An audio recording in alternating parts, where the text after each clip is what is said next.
Olá, queridos irmãos e irmãs, queridas alunas, queridos alunos.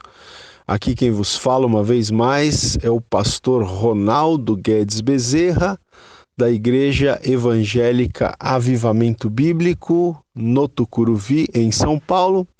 E este é o nosso curso Edificando Famílias Saudáveis. Hoje a nossa aula número 8. Muito bem, meus queridos. Meus irmãos e irmãs, nesta aula número 8, nós vamos hoje abordar um assunto muito interessante, que é o seguinte: a segunda metade do casamento, tá? Na verdade, o tema desta aula é o título de um livro que está aqui em minhas mãos agora, que se chama, tem exatamente esse nome, A Segunda Metade do Casamento. Esse livro foi escrito por um casal, o Dave escreveram esse livro que tem esse título, A Segunda Metade do Casamento. E eu quero aqui fazer uma espécie de um resumo para vocês desse livro, tá bom? E um tema que eu achei muito interessante, eu tenho esse livro aqui, entre os livros sobre família, sobre casais que eu tenho aqui em casa, e achei um assunto muito interessante, muito pertinente, não é? Por quê? Muitos dos casais que estão ouvindo essas aulas já devem estar na segunda metade do casamento, né? Como é o meu caso, por exemplo. Outros talvez ainda não estejam, né? Talvez estejam na primeira metade ainda do seu casamento, mas a segunda metade vai chegar, né? E é interessante que o casal desde já esteja pensando, já esteja refletindo, já esteja avaliando, já esteja se preparando, né, para essa segunda metade do casamento, para esse momento que esses autores então chamam de segunda metade do casamento. Muito bem, então eu quero começar aqui lendo uma frase que eles citam, né? Eles começam aqui um dos capítulos citando uma frase de um autor chamado Howard, não sei muito bem pronunciar em inglês não, gente, Howard Whitman, né? Então esse Whitman, ele disse o seguinte: é preciso ter coragem para continuar casado. Muitas crises surgirão entre a cerimônia de casamento e as bodas de ouro. E aqueles que conseguem chegar até lá são verdadeiros heróis. Olha que frase interessante, né? Então, ele fala que é preciso ter coragem para continuar casado por muitos anos, né? Que muitas crises vão surgir desde o dia do casamento até as bodas de ouro, né? Que são 50 anos de casado. E quem consegue chegar até lá, quem consegue chegar nas bodas de ouro, né? Não sei se tem alguém me ouvindo que já completou bodas de ouro, mas quem consegue chegar lá são verdadeiros heróis, tá? Muito bem, gente. Então vamos lá. Eles começam aqui com uma pergunta, né? Quais os seus planos para os próximos 25 anos de casamento?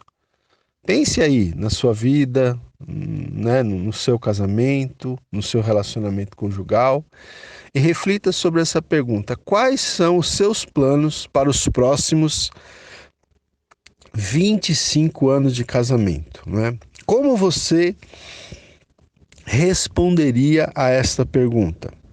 Quais são os seus sonhos e esperanças para os próximos 25 anos de casamento, né? O que lhe vem à mente quando ouve a expressão segunda metade do casamento, né? Então, veja, para uma pessoa aí, né, como eu estou dizendo, particularmente esse é o meu caso, né? Não sei qual é o seu caso, mas no meu caso eu estou, esse ano de 2020, com a permissão de Deus, estarei completando 50 anos de vida. Então, Se Deus assim me permitir, eu quero chegar, né, até os 75, até passar dos 75, mas dos 50 aos 75 são 25 anos. Espero estar casado com a minha esposa. Então, o que eu espero, né, para esses próximos 25 anos? Parece uma coisa muito longe, muito distante, mas casais inteligentes, eles planejam juntos, eles pensam juntos, né? Eles projetam juntos. Então é algo que sim, nós já podemos começar a avaliar, a pensar, né? Com temor e tremor diante de Deus, mas nós temos que começar a pensar e a avaliar. Então, como que você... Ele até dá aqui algumas características, né? Para você saber se você já está ou não na segunda metade do seu casamento. Então, algumas perguntas. Você tem filhos adolescentes que logo sairão de casa, né? Então, se esse for o seu caso, né? Se você tem filhos adolescentes aí na faixa de 16, 17, ou quem sabe até um pouco mais velho, 18, 20, 22, né? Que logo sairão de casa, então significa que você já está na segunda metade do casamento, né? Se os seus pais estão envelhecendo, né? Então significa que você já está na segunda metade do casamento, né? Porque quando a pessoa se casa aí com 20 e poucos anos, os pais ainda são relativamente jovens, né? Mas se os seus pais estão envelhecendo, então, muito provavelmente, você já está na segunda metade do seu casamento. Já faz uns 25 anos, mais ou menos, que você se formou na faculdade, né?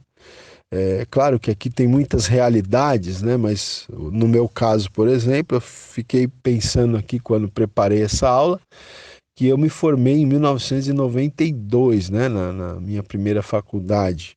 Foi em 92, né?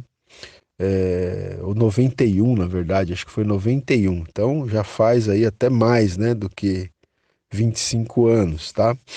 É, Outra coisa que é até engraçada que eles perguntam aqui, né? Quando você consegue a atenção do seu cônjuge, você já esqueceu o que ia dizer? Tá engraçado isso aqui, né? De repente você demora para conseguir a atenção do seu cônjuge, mas quando você consegue, aí você já não lembra mais o que você ia dizer, né? Então isso significa que você já está na segunda metade do seu casamento, né? Então, se você identifica ou se você se identifica com esses sinais, já alcançou ou está se aproximando da segunda metade do casamento. A primeira metade do casamento envolve o começo de sua união e a experiência da paternidade, né? Então a primeira metade envolve muito esse aspecto, né? O começo da união, né? O começo do enlace ali da união matrimonial e principalmente a experiência da paternidade, né? Na primeira metade do casamento é quando os filhos começam a nascer e você, então, começa a ter essa experiência de ser pai, de ser mãe, tá certo? Mas eles fazem uma pergunta aqui, os autores. Você também pensava que seus filhos jamais iriam embora, né? Porque tem casais que acham que os filhos jamais vão embora, né? Jamais vão deixar o ninho ali, né? Da casa, do lar. Então, antigamente, continuando aqui, antigamente as pessoas não tinham uma vida tão longa como hoje, né? A longevidade hoje ela é muito maior do que antigamente. Agora, você pode ter uma vida saudável e produtiva aos 80 anos de idade, né? É muito comum nós conhecermos pessoas que com 80 anos de idade tem uma vida produtiva, uma vida saudável, né? Eu vejo, por exemplo, só para dar um exemplo para vocês, aquele jornalista que eu admiro muito, o Alexandre Garcia, né? Que trabalhava na Rede Globo, hoje ele é um jornalista independente, ele tem mais de 80 anos de idade, aquele homem continua ativo, produzindo, na verdade acho que ele está vivendo a melhor fase dele como jornalista, tendo a maior audiência hoje usando as redes sociais com mais de 80 anos de idade, né? Então, não é incomum nós vermos pessoas assim, que inclusive fazem atividades físicas ainda, andam, até, né, fazem corridas, enfim. Então, nós atualmente, né, antigamente as pessoas morriam mais cedo, hoje as pessoas vivem mais, e o aumento da longevidade tem várias implicações para o casamento, né? Interessante a gente pensar que quando a longevidade ela aumenta, né, isso traz implicações para o próprio casamento, né? A segunda metade do casamento, que pode ser tão longa ou até maior do que a primeira metade, oferece a oportunidade de conquistar uma amizade mais íntima, estabelecer novos objetivos, viajar, buscar novos interesses e hobbies, né? Iniciar uma nova carreira, influenciar filhos e netos adultos e continuar a atuar neste mundo de um jeito ou de outro.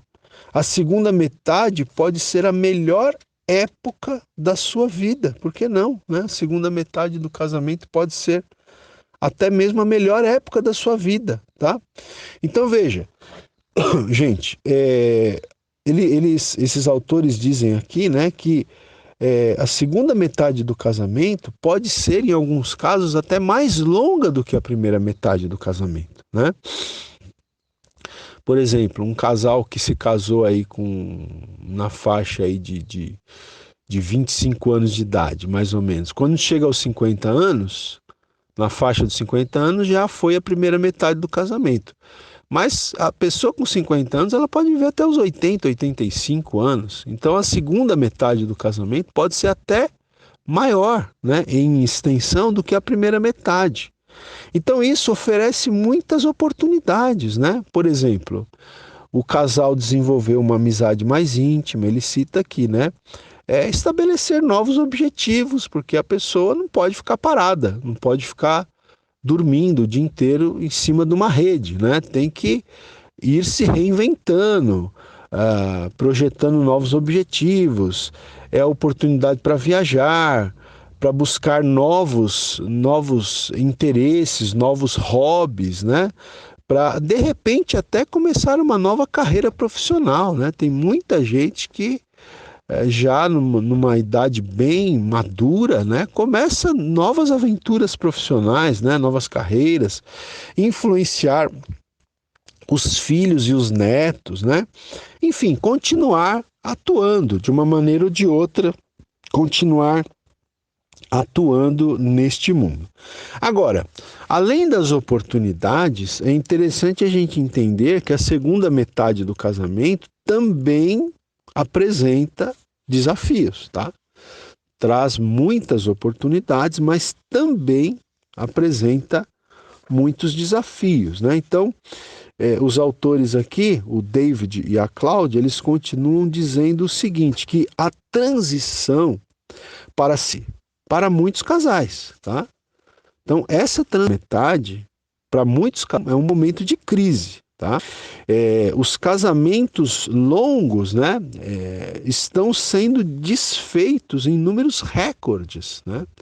Existem muitos casamentos longos, porque às vezes a gente acha que é mais comum um casal ali com 5 anos, 10 anos de casamento se divorciar, se separar, mas existem muitos casamentos longos que já duram, né, mais de 30 anos às vezes, que estão se desfazendo também, né? Houve um significativo aumento em divórcios de casamentos com mais de 30 anos, né? Eles estão aqui se baseando até em pesquisas que atestam que muitos casamentos com mais de 30 anos de união estão se desfazendo, estão acabando em divórcio, né? Então, a pergunta, por que o súbito aumento de divórcios nesta faixa etária, né? Por quê? Né? Pessoas aí com mais de 50 anos de idade, quase 60 anos de idade, estão se divorciando depois de terem vivido 25, 30 anos juntos, né? Por que o súbito aumento de divórcios nesta faixa etária? Será que quando as pessoas começam a perceber que têm mais tempo de vida, não querem mais passar o resto dela tendo um casamento infeliz e insatisfatório, né? Então ele faz essa especulação aqui, né? Por que que casamentos de muitos anos estão acabando? Será que seria o caso, né, que as pessoas começam a perceber que elas têm ainda muitos anos de vida pela frente, talvez 25, 30 anos pela frente, e não querem passar o resto, né, da vida, esses anos restantes, tendo um casamento infeliz e insatisfatório? Seria esse, né, o motivo pelo qual as pessoas estão se divorciando, com casamentos que já duraram aí 3 décadas, né? Seria esse o motivo, né? Eles até citam aqui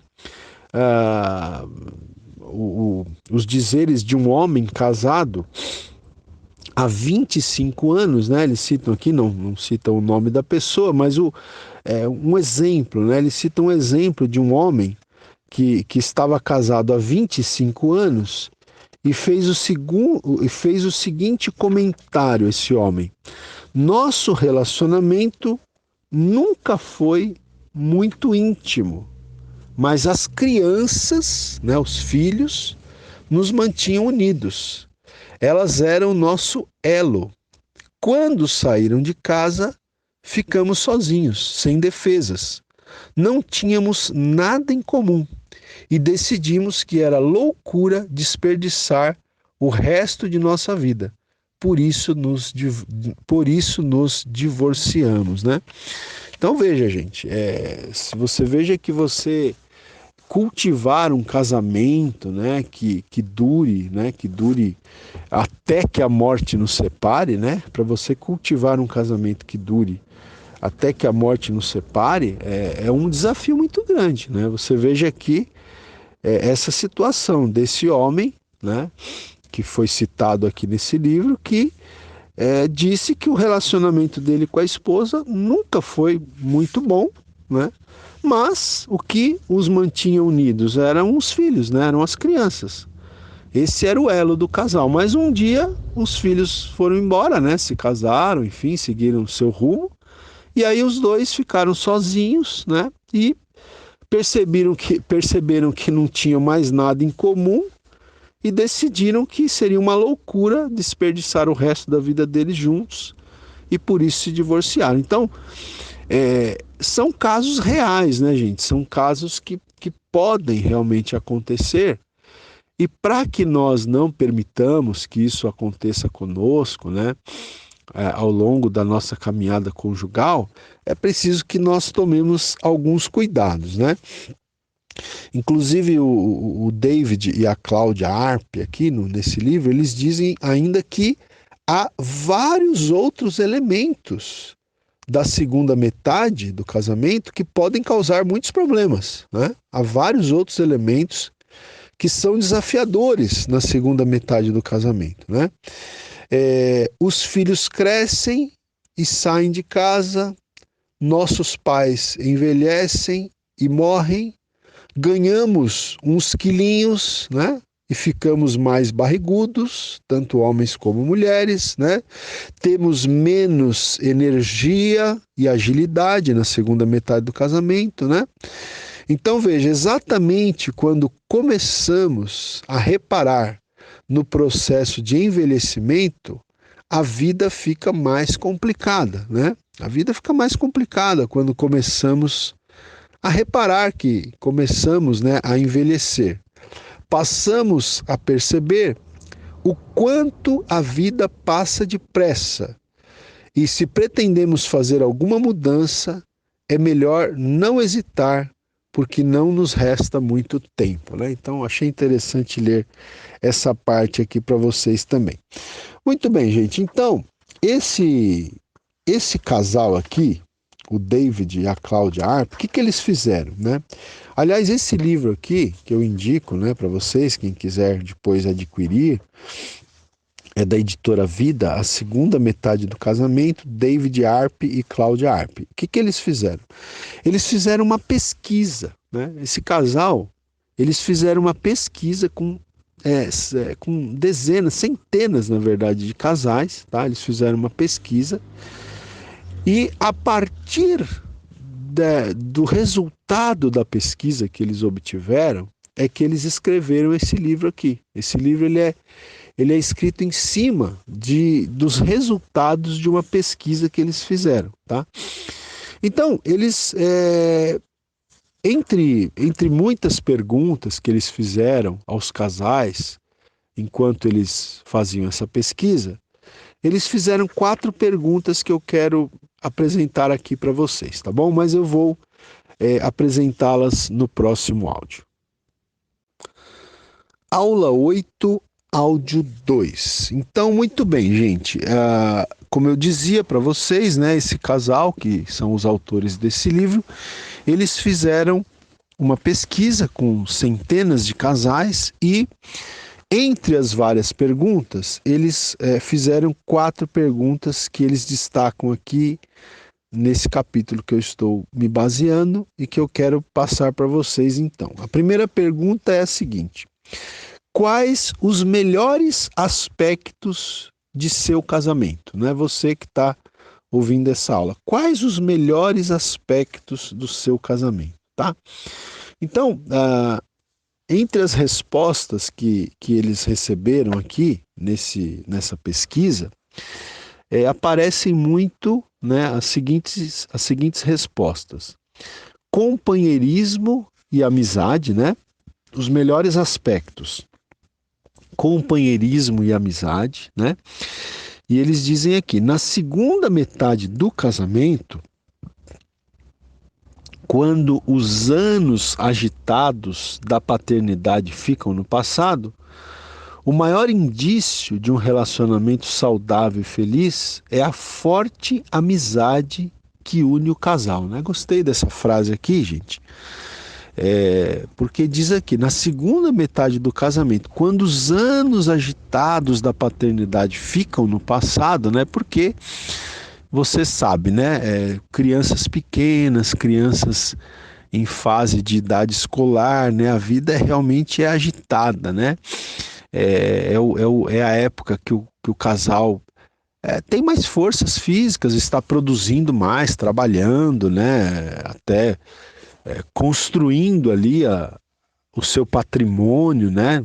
Até mesmo material e etc. Então, esses anos são anos agitados, né? Quando esses anos agitados ficam no passado, então o maior indício, o maior sinal, né, de um relacionamento saudável, o maior indício de um relacionamento feliz é a forte amizade que une o casal, né? É um momento em que a amizade, que já foi construída ao longo dos anos, né, pode se aprofundar ainda mais, tá? Outras respostas também foram compromisso, espiritualidade e comunicação, né?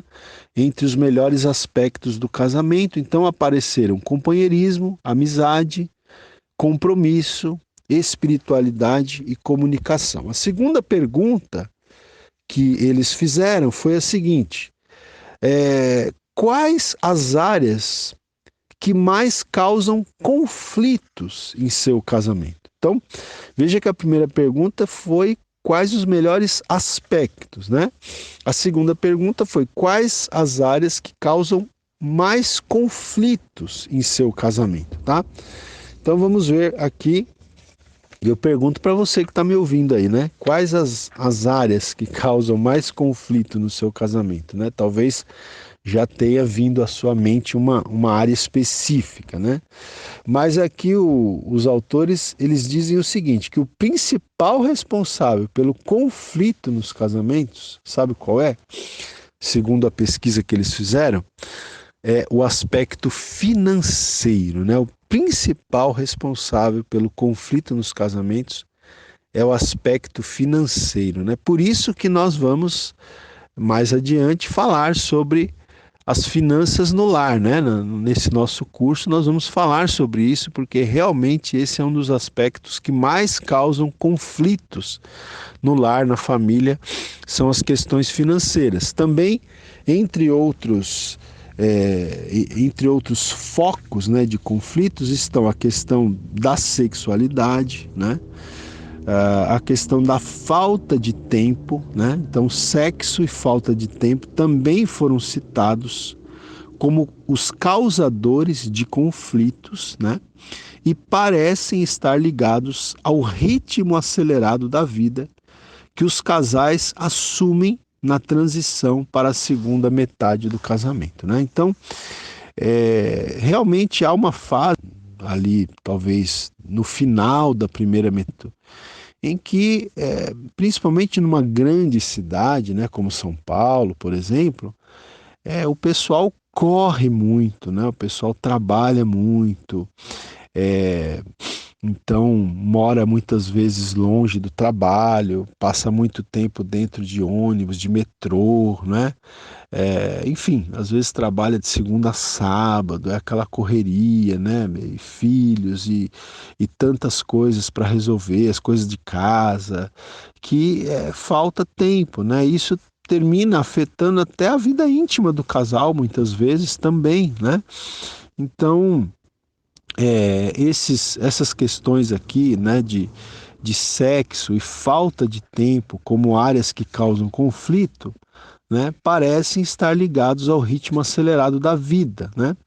Outras questões que causam conflitos também foram a questão da comunicação, né? A gente até falou sobre isso na aula passada, e a questão de filhos também, né? Porque filhos também, a criação de filhos, né? Ali estar administrando todo esse processo também causa muitos conflitos para os casais, né? Muito bem. A terceira pergunta é a seguinte: qual o seu maior medo em relação ao seu casamento no futuro, tá? Qual é o seu maior medo, né? Você que está me ouvindo, em relação ao futuro. Pense um pouco nos próximos anos que, com a permissão de Deus, você estará casado. Qual o seu maior medo em relação ao futuro, né, do seu casamento, tá? Então, vamos ver aqui o que eles colocam aqui como resultados dessa pesquisa. Então, questões de saúde, doença e morte foram os maiores medos citados, tá? Então, questões de saúde, né, de doença e morte foram os maiores medos citados, mas também muitos casais temem um crescente desinteresse mútuo, né? Eles temem que comece, né, com os anos, comece a crescer um desinteresse, né, entre um e outro. E também muitos casais disseram temer o próprio divórcio, né? Finanças também se apresenta como um fator, né? Finanças sempre é um desafio, então se colocou aqui como um dos medos para o futuro nessa pesquisa, né? E interessante, muitos dos casais entrevistados aguardam ansiosamente a época do ninho vazio. Outros a temem, né? Então, o que é o ninho vazio aqui, gente? Você já deve ter ouvido essa expressão, né? Ninho vazio significa aquele momento quando os filhos vão embora, né? Quando os filhos batem asas e voam, né? E você fica sozinho com seu cônjuge, né? Talvez alguns que estejam me ouvindo já estão sozinhos, né? Mas é assim, né? Os filhos, a gente cria os filhos, mas uma hora, né, eles vão bater asas e voar, né? Uns vão se casar, outros vão, enfim, seguir suas vidas, vão morar sozinhos, vão mudar, né? Então, é aquele momento em que o ninho fica vazio, né? O ninho que foi cheio, que foi tão agitado, né? Em determinadas épocas, tinha os filhos, a casa sempre cheia de gente agitada, os amigos, os primos e, né, das crianças sempre ali. De repente, um belo dia a casa está vazia, só está você e o seu cônjuge, né? Então, alguns temem, né? Alguns temem também. Esse é um dos aspectos que causam medo para alguns casais. Temem essa época do ninho vazio, né? Do ninho vazio, né? Outros já esperam ansiosamente por esse momento, talvez para ter um pouco mais de tranquilidade, né? E também outro fator de medo dos casais foi a questão da incerteza, né? A incerteza sobre o que o futuro pode reservar, tá? A quarta pergunta desta pesquisa foi a seguinte: qual a sua maior expectativa quanto ao futuro de seu casamento, né? Qual a sua maior expectativa, né? Agora há pouco a gente falou qual seria o seu maior medo, né, em relação ao futuro do seu casamento. Agora, mudando o foco, qual a sua maior expectativa quanto ao futuro do seu casamento? Então, gente, quais foram as respostas, né? Companheirismo, mais uma vez aqui, olha, companheirismo apareceu como a maior expectativa dos casais, né? Grandes expectativas também quanto a esta fase do chamado ninho vazio, como eu já disse para vocês, né? Outras expectativas que os casais apresentaram aqui, a expectativa de viajar juntos, né? A expectativa de se aposentarem, né? E aí então os autores do livro dizem o seguinte: observamos que o segredo para os casamentos longos e saudáveis é a habilidade de manter uma forte amizade, de ser grandes companheiros, né, gente? Isso aqui é uma coisa que eu sempre falo, né? Nos encontros de casais que eu faço, eu falo isso aqui, né? Que você precisa desenvolver muito a sua amizade, o seu relacionamento com o seu cônjuge, né? Você precisa desenvolver a sua amizade, não é? Você precisa desenvolver a sua intimidade, não é? Você precisa aprofundar o seu nível de comunicação, não é? Você precisa ampliar a gama de assuntos que você pode conversar com o seu cônjuge. Por quê? Porque um dia seus filhos vão embora. O ninho vai ficar vazio e vocês vão ficar os dois. Vocês precisam ter assunto para conversar, né?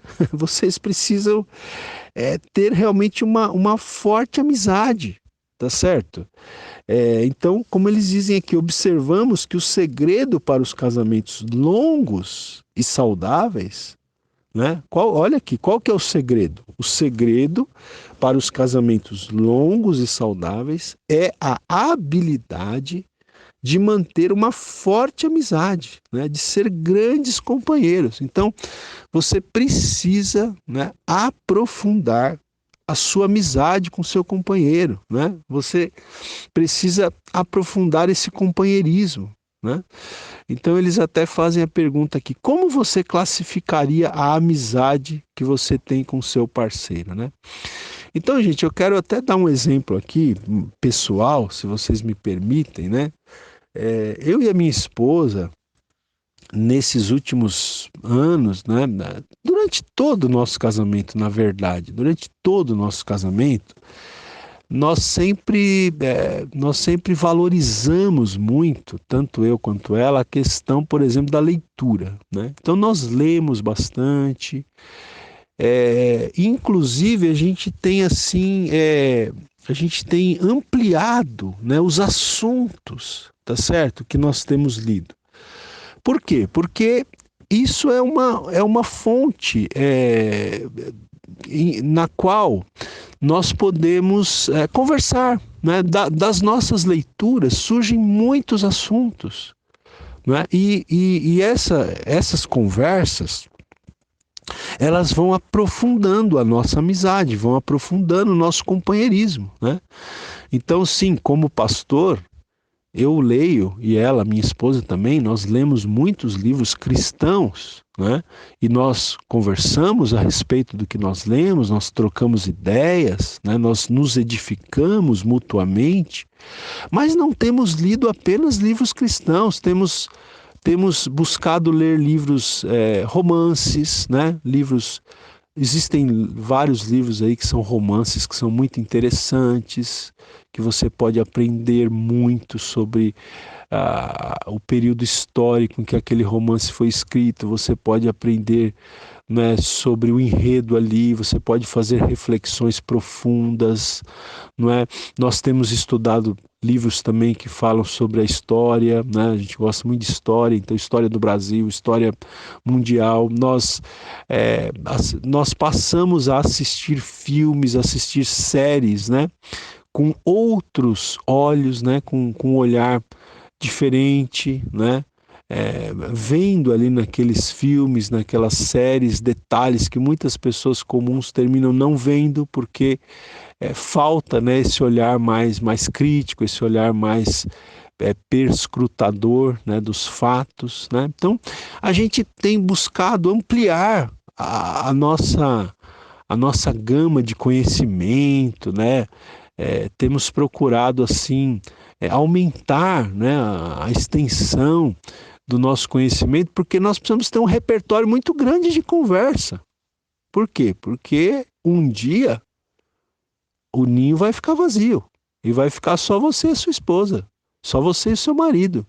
E vocês precisam ter uma amizade íntima, profunda, né? Precisam ter muito assunto para conversar, né? para aprofundar esse companheirismo, essa amizade, né? Então, é isso, gente. Eu achei interessante trazer esse capítulo hoje para vocês, né? Esse tema, melhor dizendo. Eu achei interessante compartilhar essa pesquisa que esse casal fez, as perguntas que eles levantaram, porque tudo que eu estou falando aqui, eu acredito que vai fazer você refletir, né? Vai fazer você refletir sobre o seu casamento, sobre a primeira metade, sobre a segunda metade, né? Vários aspectos, vários temas, eu acredito que vão vir à sua mente à medida que você ouvir essa aula. Eu quero até te incentivar, né, a realmente compartilhar com outros casais esta aula.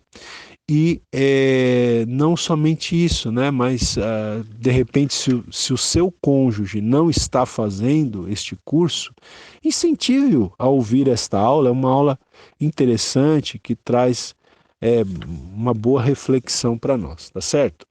Muito bem, então, gente, vamos seguir aqui, né? Temos ainda mais alguns detalhes aqui que eu quero tratar com vocês. Veja, dizem aqui os autores, para os casais que permanecem unidos na transição para a meia-idade, a satisfação conjugal começa a aumentar de novo e assim permanece se, olha aqui, tem uma condição, se os casais se arriscarem a crescer em seu relacionamento, tá, gente? Vamos ler essa frase novamente? Olha, para a gente explorar aqui, né, essa frase, olha, para os casais que permanecem unidos na transição para a meia-idade, porque aqui já é um desafio, né? Um casal ficar unido, permanecer unido nessa transição para a meia-idade, né? Porque os casais geralmente se casam jovens, mas os anos vão passando, a meia-idade vai chegando, né? Então, para os casais que conseguem, né, com a graça de Deus, permanecer unidos na transição para a meia-idade, a satisfação conjugal pode aumentar, né? Começa a aumentar, né? De novo, né? E pode permanecer alta se, e aqui tem a condição, se os casais se arriscarem a crescer em seu relacionamento, tá? Então, um casal, ele precisa buscar crescer no seu relacionamento, né? Hoje eu estou dando aqui alguns exemplos pessoais, né? Mas esses dias eu estava até realmente conversando com a minha esposa e a gente estava pensando, né? Quando nós nos casamos, há 28 anos atrás, como nós éramos dois jovens imaturos, né?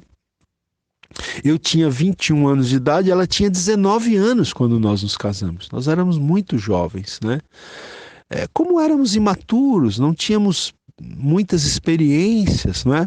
Mas como assim, com a graça de Deus, nós fomos crescendo, nós fomos amadurecendo, né? Nós fomos aprendendo com as experiências, inclusive muitas vezes difíceis, amargas que a vida nos trouxe. A gente foi aprendendo muitas coisas e ainda estamos aprendendo, porque uma pessoa sábia é um eterno aprendiz, né? Então, sempre temos que estar aprendendo com tudo, gente, tudo, tudo, né? Nós podemos aprender a cada dia, com cada situação, com cada frase que você lê num livro, numa rede social, enfim, não é? Olhando, observando a vida das pessoas, né? Você pode aprender muito observando a vida das pessoas, aprendendo com erros, com acertos, né? Então, você precisa ter esse desejo de crescer, né? Crescer. Não ficar parado. Infelizmente, a gente vê pessoas que não cresceram, gente. É impressionante, né? Eu e a minha esposa, às vezes a gente comenta, né, de pessoas que a gente conhece que estão já na velhice e não cresceram, passaram a vida toda, parecem verdadeiras crianças, não amadureceram, tá? Então, veja, se o casal buscar crescer espiritualmente, emocionalmente, né? Crescer em conhecimento, em todas as áreas. Então, isso vai fazer com que a satisfação conjugal desse casal aumente, se renove, né? E permaneça na segunda metade do casamento, ok? Eu volto daqui a pouco com o terceiro e último áudio. Aula 8, áudio 3. Então, vamos lá, gente. Olha, a segunda metade do casamento oferece a oportunidade de reinventar o casamento, né? No casamento e na vida, nós precisamos estar sempre nos reinventando. Então, a segunda metade do casamento, ela oferece a oportunidade de reinventar o casamento, de fazer os ajustes necessários, né? E de relacionar-se de modo mais profundo. Os relacionamentos saudáveis e duradouros são persistentes porque estão unidos pela força interior, né? Então, aqui, olha, a necessidade de persistência, né? De união pela força interior, esses são os relacionamentos saudáveis e duradouros, né? E casais inteligentes, competentes, eles investem tempo e investem energia na construção e manutenção de um relacionamento construtivo. Então, nesse áudio agora, gente, nesse áudio final, eu vou falar de 8 desafios, né, que descrevem as áreas nas quais os casais com um casamento bom e duradouro investem suas energias, tá? Então, vamos falar aqui de 8 desafios, tá? Que descrevem 8 áreas nas quais os casais com um casamento bom e duradouro investem suas energias, tá? Se você enfrentar esses oito desafios, seu casamento se beneficiará. Se você não puder vencê-los, seu relacionamento não será tão satisfatório quanto poderia, tá? Então, quais são esses 8 desafios que nós devemos enfrentar para nos beneficiarmos, né? E que, se não pudermos vencê-los, o nosso relacionamento não será tão bom quanto poderia ser. Vamos lá. Primeira área, tá? É a seguinte, né? O primeiro desafio. Esqueçam as frustrações do passado. Perdoem-se mutuamente e empenhem-se em extrair o melhor que seu casamento tem a oferecer, tá? Então, veja, primeiro, esqueça as frustrações do passado, né? Você está disposto a esquecer as expectativas frustradas e os sonhos impossíveis? Gente, todos os casais, né, têm ou terão expectativas frustradas. Todos os casais terão sonhos que infelizmente não serão conquistados. Esquecer isso, deixar para trás essa expectativa frustrada, esse sonho impossível, né? Talvez aquela promoção que você imaginou que conseguiria e não conseguiu, aquele apartamento que você queria ter na praia e não conseguiu comprar, né?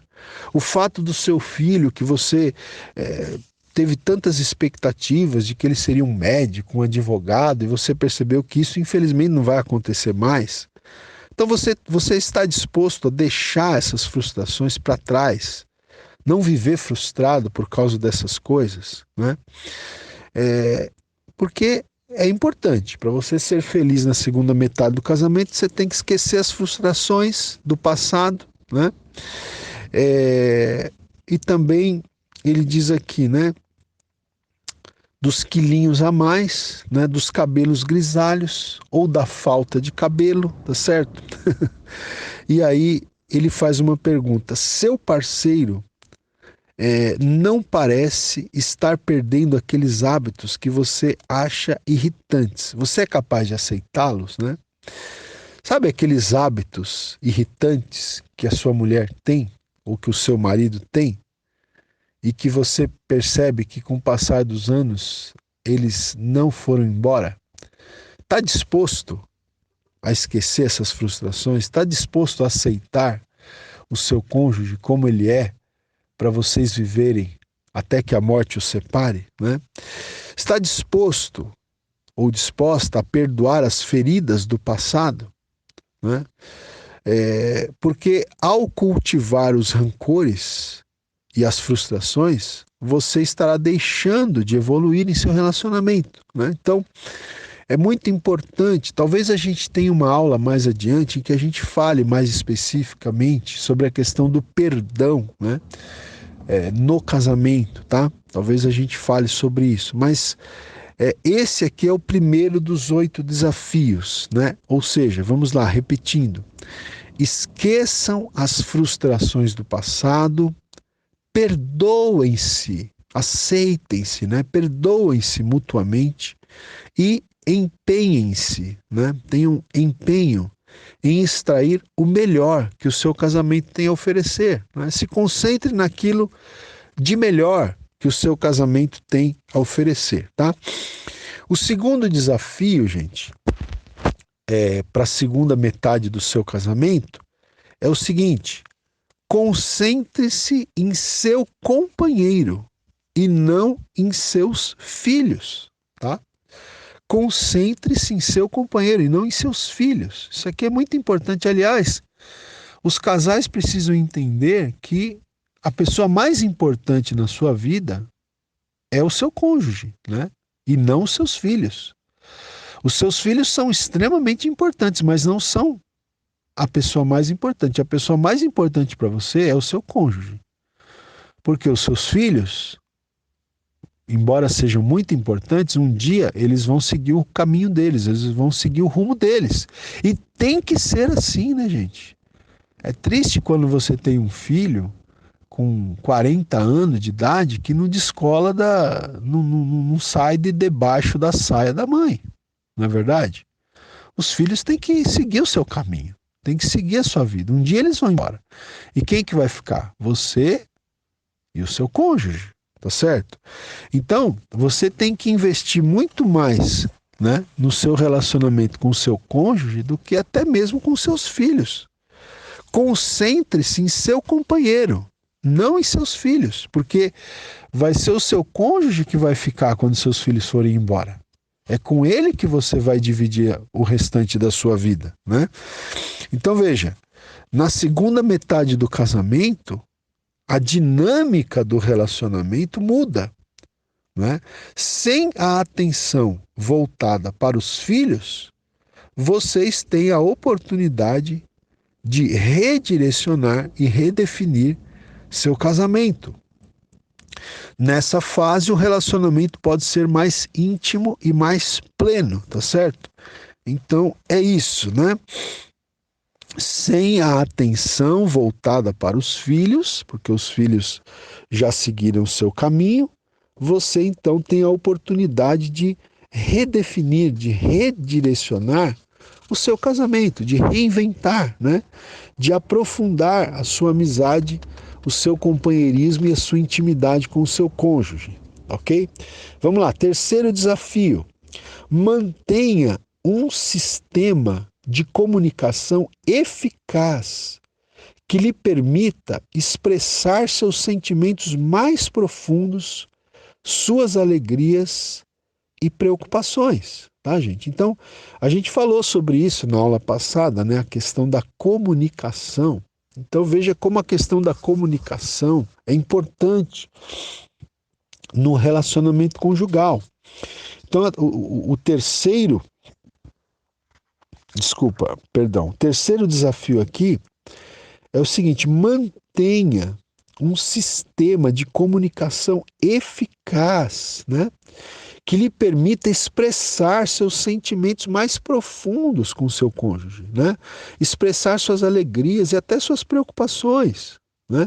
Sem os filhos por perto, quando os filhos vão embora, há mais espaço e silêncio, há menos assunto para conversar, né? Pelo menos para aqueles casais que não se prepararam, né, para esse momento, termina ficando mais silencioso, menos assunto. Por isso você precisa se preparar para esse momento. Então, é de vital importância desenvolver a capacidade de relacionar-se com o outro, a habilidade de conversar em termos pessoais, de compartilhar os sentimentos mais profundos, as alegrias e preocupações. Precisa, né? O casal precisa desde já, né? Desde cedo, desenvolver essa capacidade de relacionamento, de conversar em termos pessoais profundos, né? Compartilhar os sentimentos mais profundos, as alegrias, as preocupações. Esse é um desafio que existe aí na segunda metade do casamento. Vamos lá, o quarto desafio. Use a raiva, preste atenção, use a raiva e o conflito de maneira criativa para desenvolver o relacionamento, não é? É preciso lidar com a raiva de modo adequado. Um casamento saudável proporciona um ambiente seguro para resolver conflitos e trabalhar a raiva, né? Então, quando o casamento ele é saudável, ele proporciona um ambiente seguro para que os conflitos sejam resolvidos de maneira madura, com maturidade, e até mesmo para que a raiva, para que a ira seja trabalhada de maneira correta, né? Na maioria das situações conflitantes, o problema real não está nos fatos, mas no forte sentimento negativo, na raiva que alimentamos. Quando esses sentimentos são controlados, fica mais fácil começar a tentar resolver o problema, né? Interessante essa frase aqui, né, gente? Então, eles dizem aqui que na maioria das situações que a gente passa por conflitos, o problema real não está nos fatos, né? Mas no sentimento de raiva que nós terminamos alimentando. Quando nós conseguimos controlar esses sentimentos, né? Quando nós conseguimos gerenciar aí as nossas emoções, quando a gente consegue deixar a poeira baixar, não sermos controlados pelas emoções, fica mais fácil a gente se concentrar nos fatos propriamente ditos e resolver o problema, né? Pedir perdão quando for necessário, reconhecer a sua parte, né? No problema, no processo, tá certo? Vamos lá, quinto desafio. Construa uma amizade mais profunda e aproveite melhor o tempo com o parceiro, né? Então isso a gente está falando desde o início desta aula, né? Construa, né, ao longo dos anos, e em especial, por que não, na segunda metade do casamento, construa uma amizade mais profunda, né? E aproveite melhor o tempo com o seu parceiro, tá? Uma das vantagens de um casamento longo é sentir-se à vontade com o outro e conhecê-lo bem. Não somos perfeitos e por isso podemos relaxar e apreciar um ao outro, né? Então, um casamento longo, ele traz essa vantagem, que é você se sente à vontade com o seu companheiro, com a sua companheira, né? Por quê? Porque você conhece bem o seu cônjuge, né? Então, você sente segurança ao lado dele ou ao lado dela, né? É importante que os dois reconheçam que não são perfeitos, né? E por isso podem relaxar, né? E apreciar um ao outro, tá? Uma pergunta aqui pra gente: como podemos alegrar nosso casamento e usar o humor para diminuir os efeitos de um mundo que já é muito sério, né? Então, é uma pergunta aqui que deixa algumas dicas para a gente, né? Como nós podemos alegrar o nosso relacionamento e usar o humor para diminuir os efeitos de um mundo que já é muito sério, né? Então, a gente já vive num mundo muito difícil, né, irmãos? A gente precisa aprender a usar o humor, né? A alegrar o nosso casamento. Nós precisamos aprender a rir mais. Até, né, como algumas pessoas brincam e dizem, precisamos aprender a rir até dos nossos erros, né? Precisamos aprender a rir, né, dos nossos erros, das nossas imperfeições, né? Então veja, nós precisamos aprender a alegrar o nosso casamento, a usar o humor, né, para diminuir aí os efeitos, né, de um mundo que já é tão difícil da gente viver, né? Vamos lá, sexto desafio. Sexto desafio é o seguinte: renove o romance e recupere o relacionamento sexual prazeroso, né? Sim, na segunda metade do seu casamento. Renove o romance, tá? Com o seu cônjuge e recupere o relacionamento sexual prazeroso, tá? Dizem aqui os autores, muitas pessoas pensam que à medida que se envelhece, o interesse sexual diminui, mas é exatamente o contrário, né? Segundo muitos especialistas aqui da área, né? O interesse sexual não diminui, ele até aumenta, a satisfação sexual aumenta e não diminui com o passar do tempo, né? Quando se atinge a segunda metade do casamento, é importante proteger a privacidade, alimentar o relacionamento amoroso, renovar o romance, sabendo das inevitáveis mudanças de nosso corpo, né? É óbvio que um casal que está na segunda metade do casamento não tem mais, né, os mesmos hormônios à flor da pele quando eram jovens, tá certo? Nós temos que saber, né? Nós temos que entender as inevitáveis mudanças do nosso corpo quando a gente está na segunda metade do casamento. Tá? Agora, isso não impede que o casal tenha satisfação sexual, sim, ainda que entendendo que o seu corpo não é mais aquele mesmo corpo de quando você tinha 20 anos, 25 anos, né? Não é mais o mesmo corpo. O seu corpo passou por mudanças inevitáveis, mas isso não impede que a satisfação sexual continue e até mesmo aumente, né? Mesmo dentro dessa nova realidade, que essa satisfação sexual até mesmo aumente, seja prazerosa, tá? Então, gente, a qualidade de nossa vida amorosa não depende tanto do nosso desempenho quanto da qualidade de nosso relacionamento, né? Talvez o desempenho não vai ser mais aquele lá dos 20 anos, dos 30 anos, tá? Mas isso, né? Veja, a qualidade de nossa vida amorosa não depende tanto do nosso desempenho, quanto da qualidade do nosso relacionamento, né? Talvez não tenhamos tanta quantidade, mas podemos ter qualidade, tá certo? Então, fica aqui essa dica, mas mais do que uma dica, é um desafio, né? Renove o romance e recupere o relacionamento sexual prazeroso, tá? Ponto 7. Ponto 7 aqui, desafio 7. Ajuste-se às trocas de papéis com os pais idosos e filhos adultos, tá? Então, um desafio da segunda metade do casamento são os pais idosos e os filhos adultos, né? Então, o relacionamento com pais idosos e filhos adultos certamente afetará seu casamento, né? Queira você ou não, o relacionamento com pais idosos, que às vezes até precisam morar conosco, e filhos adultos, certamente afetará seu casamento. Então, é muito importante perceber e aceitar o que realmente acontece com o relacionamento de sua própria família.